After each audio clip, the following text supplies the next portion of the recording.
According to insider reports, undefeated boxing legend Floyd Mayweather Jr. made a surprise visit to Manny Pacquiao's training camp in Los Angeles. As Pacquiao prepares for his much-anticipated comeback fight against Mario Barrios, this unexpected reunion between two of boxing's most iconic figures has sent shockwaves through the sports world. Fans and experts alike are buzzing with conversations about their storied rivalry, mutual respect, and the changing landscape of the sport.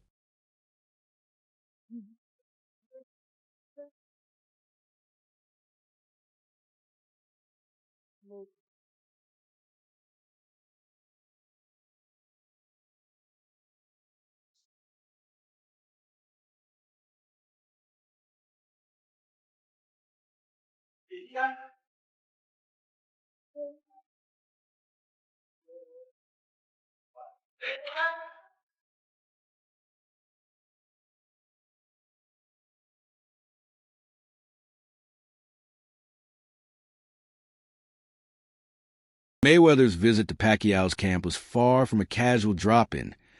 It represents a complicated and storied relationship between two legends of the ring. Their historic rivalry peaked with the fight of the century in 2015, a bout that delivered on years of hype and left a lasting mark on boxing history. Since then, Mayweather has transitioned into a successful promoter and exhibition fighter, while Pacquiao is focused on politics and philanthropy. Despite their divergent paths, mutual respect and shared history continue to link them. Fought against Manny Pacquiao, you fought against Floyd Mayweather. On a scale of 1 to 10, 10 being the hardest puncher, what would you rate both fighters? We all know that Mayweather is not known for a big punch. It stings, it stings, yes. I would have to say they're about the same. It's funny because I didn't feel Pacquiao's punch. I didn't do anything to me. So I didn't really feel his punch, They punch the same.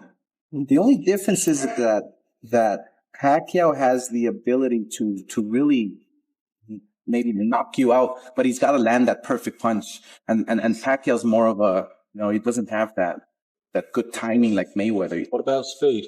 Speed, it's different. It's different speed because Mayweather is a guy who, for one fast shot, boom. Pacquiao is. He'll throw 4, 5, 6, 7 punches and fast. I think both guys might be the same. I would have to go with Pacquiao. The rivalry between Floyd Mayweather Jr. and Manny Pacquiao is one of the most significant and profitable in the sport's history. It spanned more than a decade, with the long-awaited clash finally happening in 2015. Initial talks began in 2009 when both fighters were at their peak, but disagreements over drug testing and promotional logistics delayed the matchup for years. When it finally happened, it broke records and captivated fans worldwide.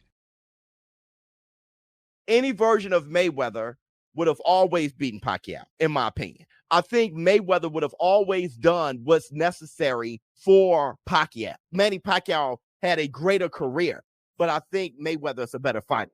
And I think Mayweather had the right things for somebody like Pacquiao. I mean, he had the right one-punch speed. He had the right IQ. He was bigger than Manny with longer arms. He had great feet. It's just a kryptonite for Manny Pacquiao. I personally thought so. Manny Pacquiao spoke about that he shouldn't have. Floyd Mayweather, yeah. Because it's a time and a place for everything. I'm not going to say he's right and I'm not going to say he's wrong. But it's so crazy. When he spoke about it, I could have easily came out and said, yeah, you spoke about it. I ain't have to say nothing. Just by you saying my name, they gave me a check for $4 million. He said my name when he didn't supposed to. Remember I said it's a time and a place for any and Manny Pacquiao's boxing career is nothing short of legendary.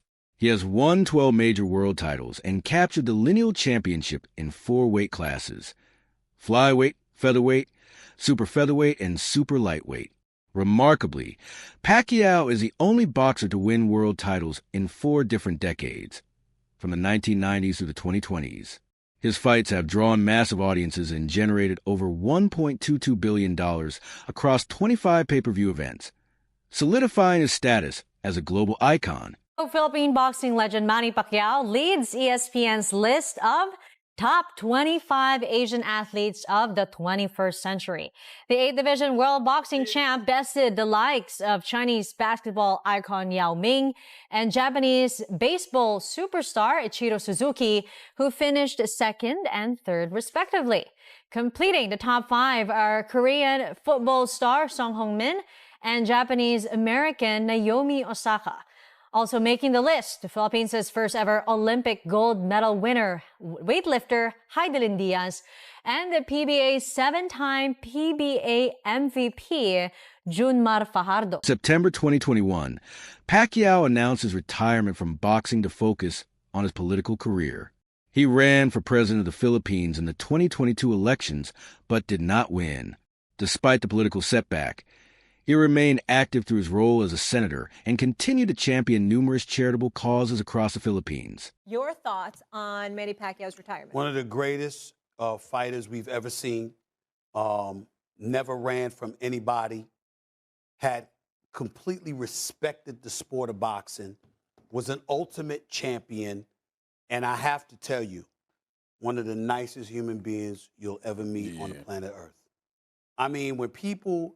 I want to say this real quick because I know we got to go because we got one more thing to discuss, Marcus. Yeah. When people talk about Manny Pacquiao and they say stuff like, well, he's fighting for money, I would like y'all to know that there are people who line up in the streets of the Philippines just to come get some money from him. He's very charitable. Oh, yeah. That's why money was compromising, because he's a giver. He's a special dude. I'm going to miss him. Now, at 46 years old and nearly 4 years after announcing his retirement, Manny Pacquiao is officially returning to the ring. He's set to challenge WBC welterweight champion Mario Barrios on July 19, 2025, at the MGM Grand in Las Vegas, setting the stage for a high-stakes showdown that could become another defining moment in his storied career.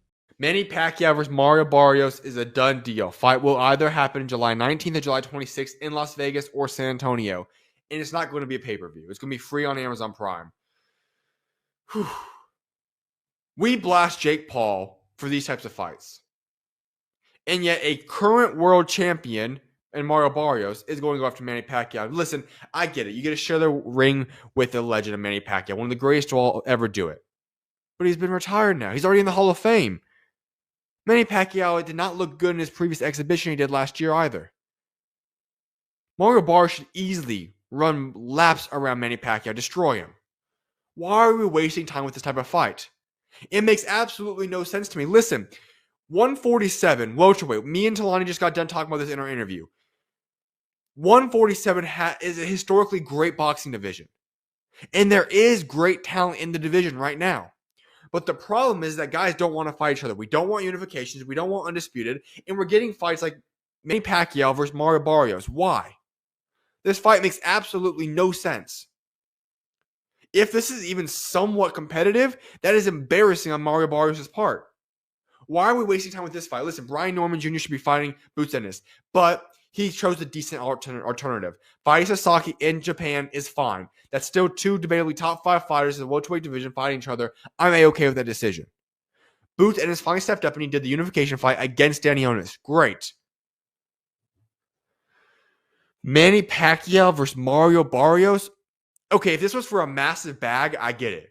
But you're fighting for a non-pay-per-view event, so you're going to be fighting for free against a guy like Manny Pacquiao. Why? There are plenty of other fights to be making. But yet we're getting Manny Pacquiao and Mario Barrios.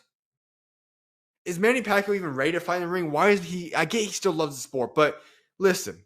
You are an all-time great, a legend of the sport, a Hall of Famer. Why return? Why not just go pursue other things? If anything, do those little cheap expedition fights that you did last year, or those that are similar to that of what Floyd Mayweather keeps doing.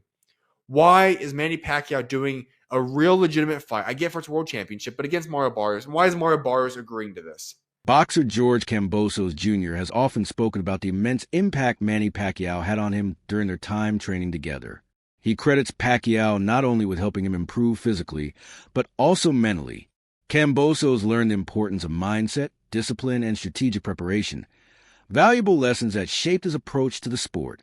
For Kambosos, Pacquiao was more than just a fighter. He was a master of both the mental and physical aspects of boxing. Trained with Manny Pacquiao had to be a huge asset for you, because even though Bay was probably your biggest name opponent up until then, you'd been. How many rounds had you done with Manny? 250 rounds over 3 world title campaigns. So it started with the Jeff Horn fight?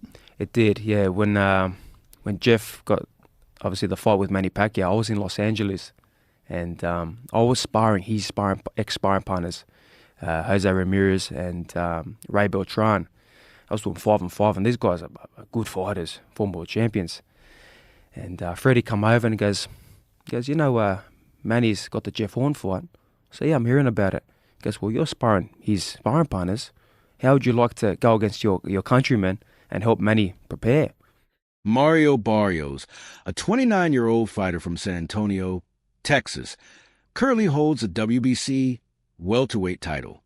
He claimed the belt after a dominant victory over Denis Yugas in September 2023, knocking Yugas down twice and winning via unanimous decision with scores of 118-107 and 117-108. This performance marked a career breakthrough for Barrios, especially after Terrence Crawford vacated the division to move up in weight. Now, Barrios faces the biggest challenge of his career, a legend in Manny Pacquiao.